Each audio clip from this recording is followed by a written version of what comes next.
New money means a faster track for passenger rail. What does that mean for Kansas travelers? Plus, a week of mourning as Kansas loses one of its favorite sons. And record-breaking winds rip through Kansas, leaving a trail of devastation. That's what we're talking about right now on Kansas Week.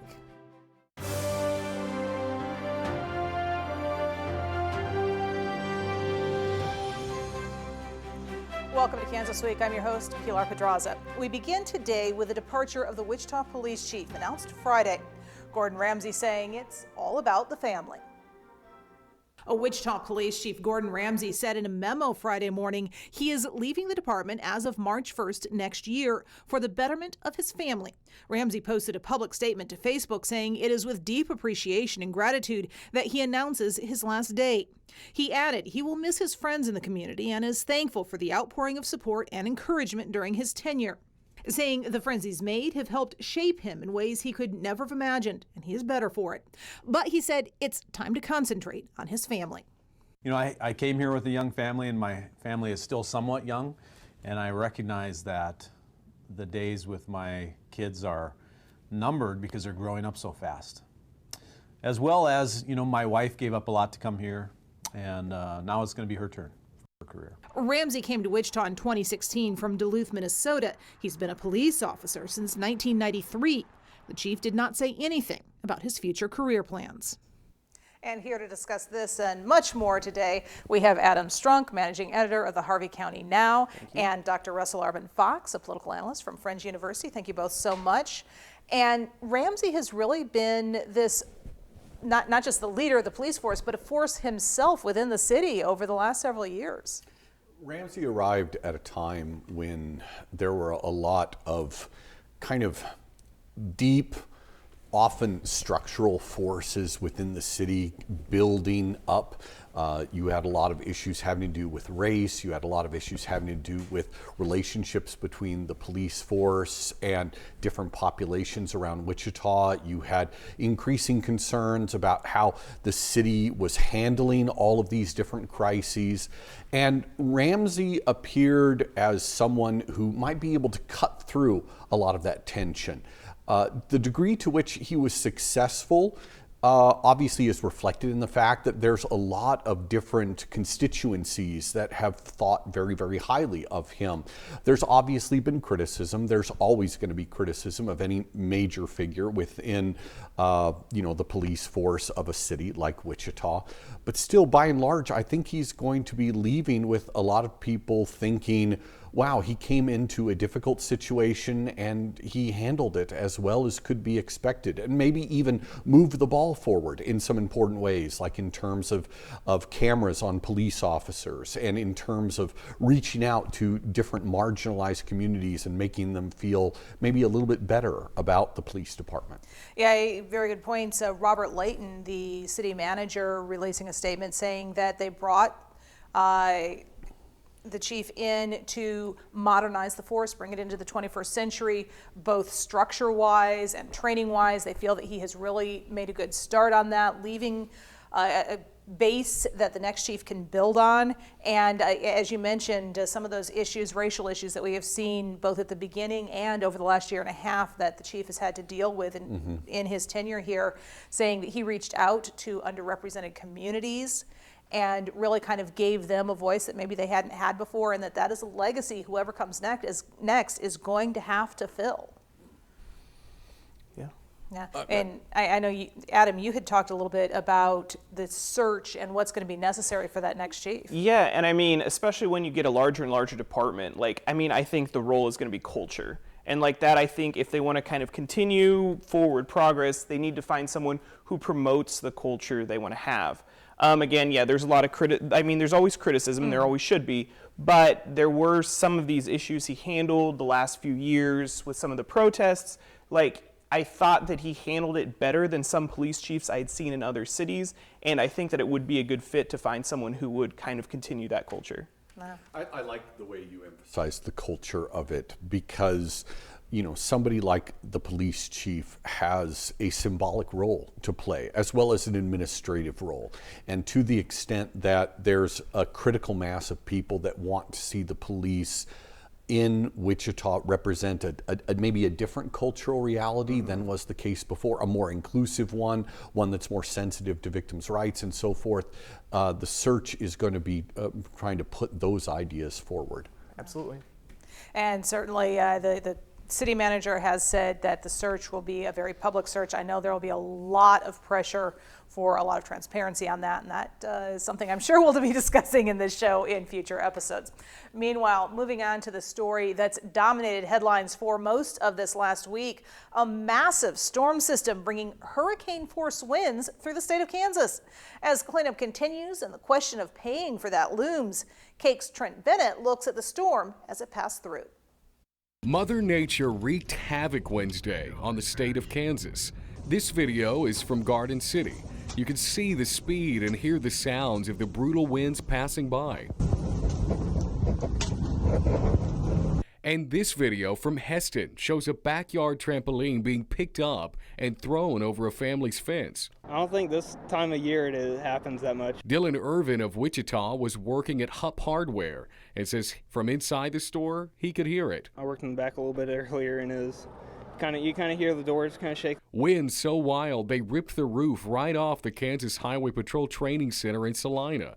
Nate Martell captured the moment on camera. No anticipation of that happening. Meanwhile, over at Midwest Drum and Percussion, the store's front glass windows stood zero chance as soon as the storm started. I was just going about my day, regular business stuff. As soon as I heard it, I looked over and it just sounded psh. From downed power lines to brush fires erupting in open fields and zero visibility everywhere you turn, Wednesday was anything but usual. It's Kansas. What do you expect? In addition, the winds whipped up wildfires across the state, consuming some 400,000 acres in western Kansas alone, according to the Kansas Forest Service. This fire in Russell County destroyed more than a half dozen homes and structures. County Administrator John Fletcher said the fire also killed an unknown number of cattle and horses. And an 84-year-old Leota man has died from injuries suffered in a fire in Wichita County. The fire chief there said Richard Shimonik was outside his home trying to put out the fire Wednesday when he fell and couldn't get up. He suffered burns to 30% of his body and a collapsed lung. He died Thursday at a Denver hospital. And a very sad note to end on there, but really, this was just so incredible. We have made jokes about the wind and the hurricane forces in Kansas, but the fact is it's a very serious matter, and there was a lot of damage done by this. There was a lot of damage. There was damage across the whole state.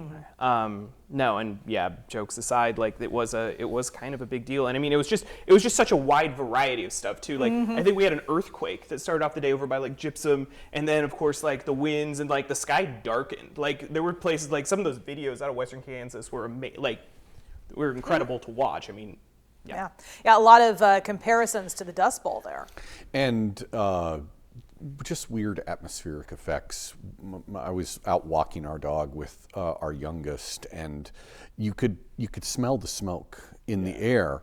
Not just coming in from western Kansas, but just so much dust, so mmany seeds, so much foliage being blown up into the air, and you've got the high temperatures. 75. Almost like the smell of one of those hot air popcorn poppers or something like that. It was definitely strange. Yeah, very eerie in a lot of ways.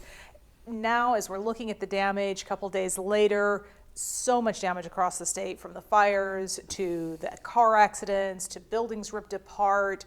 All of this on top of emergency money already needed for pandemic response. We saw, talking about federal aid, this comes right on the heels of the tornadoes in Kentucky and Tennessee and elsewhere. There's a limit to how much money there is. Well, you go ahead. Oh, but I mean, it brings up like a larger national conversation too, because FEMA is trying to shift funds more from responding to disasters now for going to communities and trying to prepare them for disasters to come. And I wonder if this is, and not to use this over and over again, but kind of a new reality. I mean, it seems like we have these huge, large weather events more and more often. The thing is that we don't have a historical experience. We have a fire season now. We never used to have a fire season. Right. I mean, there's no basis for us to judge like what is the proper way to prepare Russell, Kansas for 100-mile-an-hour winds. We can understand how to prepare for tornadoes. We can understand how to prepare for a variety of different things. But this kind of windstorm, if this is the sort of thing that becomes regular, we will eventually learn how to prepare for it. But we're on a very steep learning curve. Climate change has forced that upon all of us. And a large financial commitment. Yeah. Well, other things that we need to talk about. He was one of Kansas' favorite sons, serving the country and the state on the battlefield and in Congress. So many wanted to say goodbye to Bob Dole when we lost him earlier this month. It took a week of mourning. KAKE's David Scott takes us to one of the memorial services in Dole's hometown of Russell.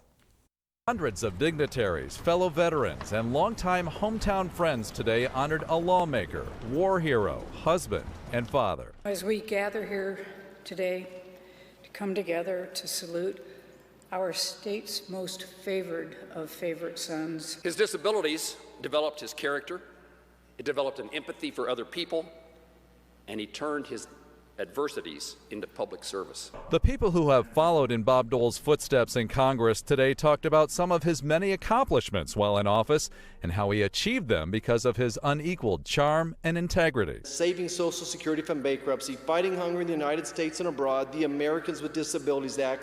Dole was a man of hope, hope for recovery, hope for those with disabilities to have full access to the world around them, hope that no child would go to bed hungry, hope that every veteran would receive the care and benefits they deserve, hope that the aged would live their remaining years with dignity. This memorial was just a few miles from where Dole's impossible story began, growing up in poverty, being severely wounded in World War II, then ascending to become the majority leader of the U.S. Senate and Republican presidential nominee. Those who remembered him today say it could have only happened to a man like Bob Dole from a place like Russell. There used to be polls of people who work in the Capitol, and the question was, who's your favorite senator? Who's the politest person? Who's respectful? Bob Dole, every time. Today's service was filled with light moments, as was Dole's life. Governor Kelly recalled when Dole won the Presidential Medal of Freedom, given to him by Bill Clinton, who had just beaten him in the general election. In his remarks that day, Dole quipped, "I had a dream that I would be, this historical week, receiving something from the president. But I thought it would be the front door key." And all who spoke today agree there may never be another Bob Dole. Bob Dole fought the good fight. He finished the race, but here it is. This is what makes him my champion. He kept the faith. Never another like him. So many have said that over the last week or so. But it really kind of does beg the question, because we have really seen politics change over the last decade or so. And I know, Russell, you and I have had that conversation quite a bit. And I don't know, with the discussions we've had, with the changes we've seen, if we could see a Bob Dole rise to the top today. There's been a huge amount of conversation about how politics changed during Bob Dole's lifetime, in the wake of his passing, amongst my colleagues and I, in all sorts of major publications across the country. People have taken a look at Bob Dole. On the one hand, you see a man who represented a particular kind of conservatism, a conservatism that is not particularly well represented within the Republican Party today, a conservatism that was very, very comfortable with the idea of using the power of the government to defend people with disabilities, as Bob Dole himself was such a person with the wound that he experienced during World War II. There were a lot of ways in which Bob Dole would be recognized as a moderate. And that kind of moderation is not as well accepted amongst many segments within the Republican Party today. At the same time, you have to recognize that he was a deeply committed party animal.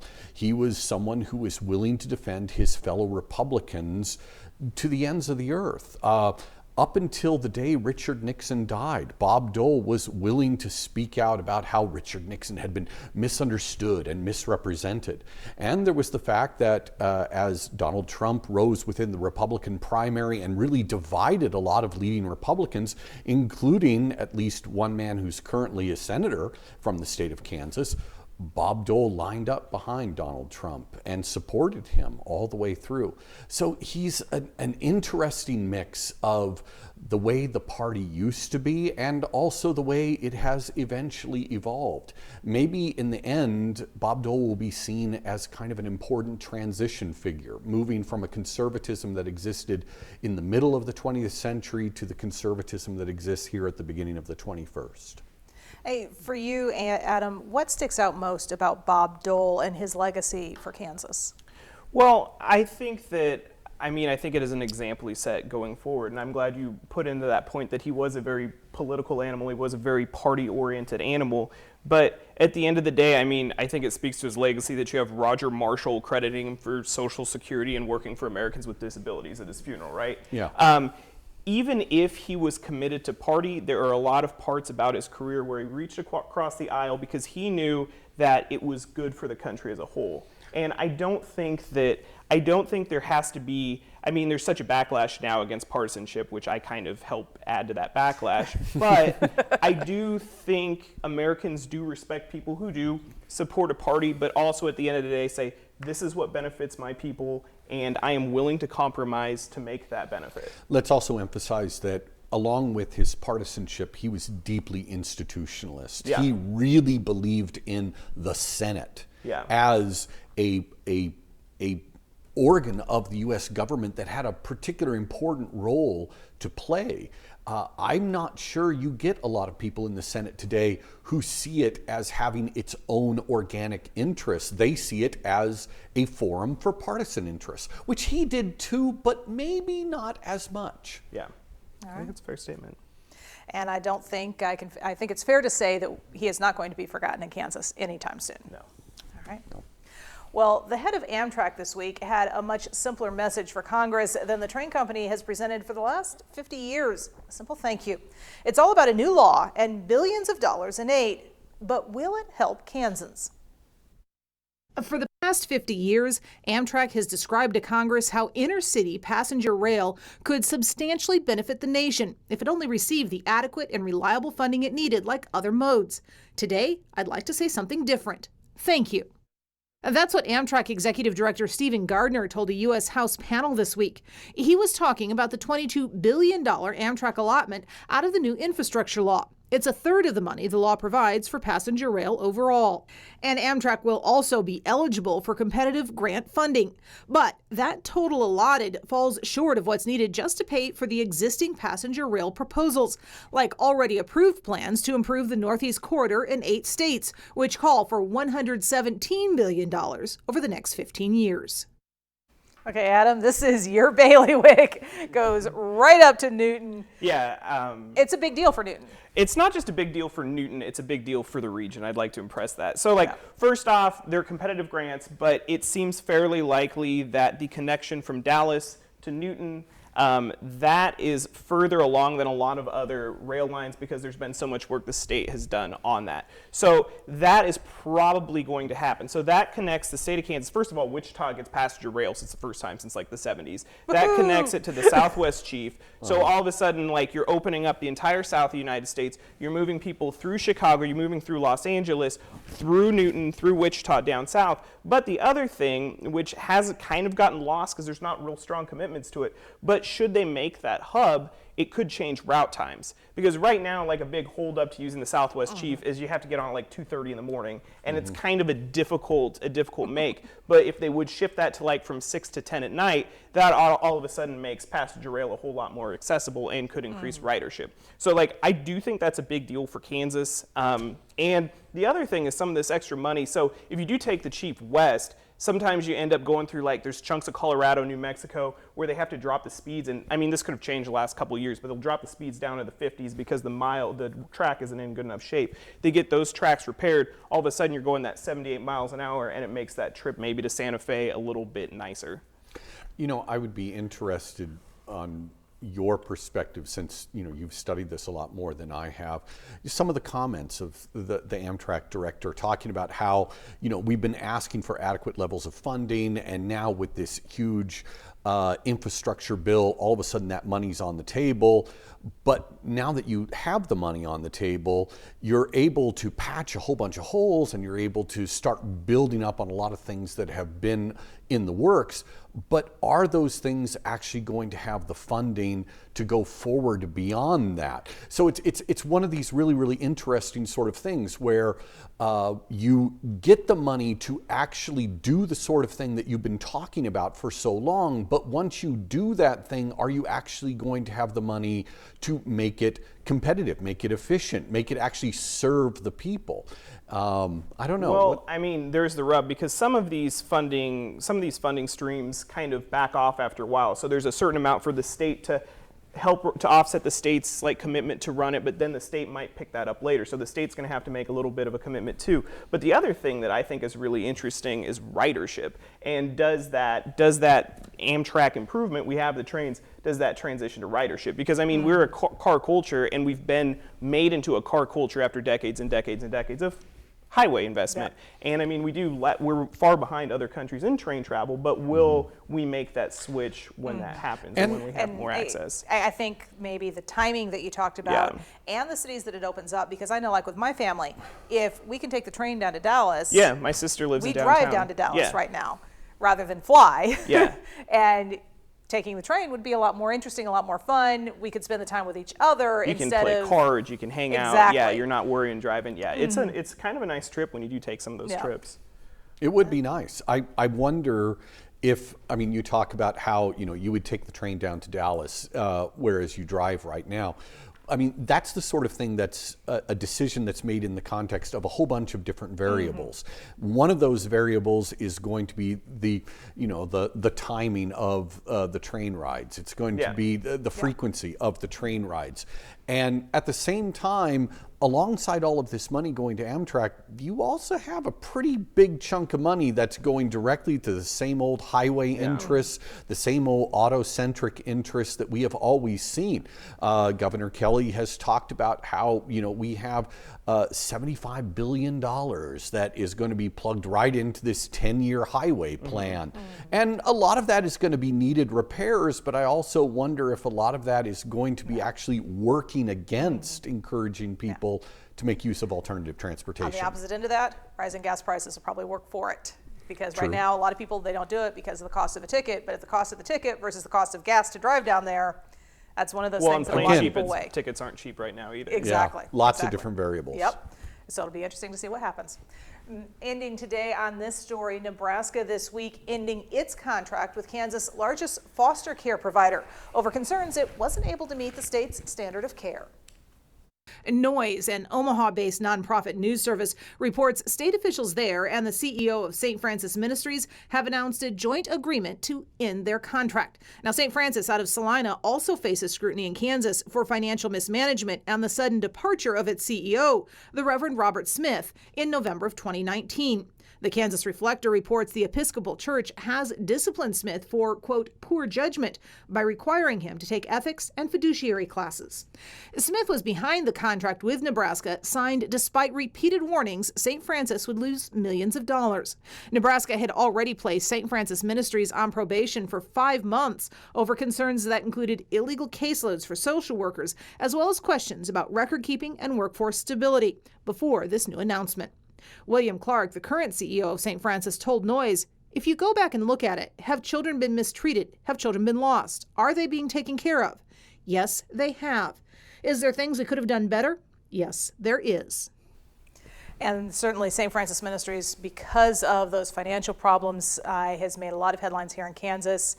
I know that it remains under investigation by the state, but Secretary Laura Howard, who is in charge of that portion of the state, has said she doesn't expect much more to come out of that at this point and to move forward. But it does kind of beg the question, will what happened in Nebraska impact the results of that still ongoing investigation here in Kansas? I mean, I think it's reasonable to assume that it will. What we have are we have two different parallel and kind of mutually influencing concerns. You have the concerns tied to this local scandal. You have the questions about St. Francis. You have questions about how they manage their affairs, questions about training, questions about whether there was any kind of oversight taking place there.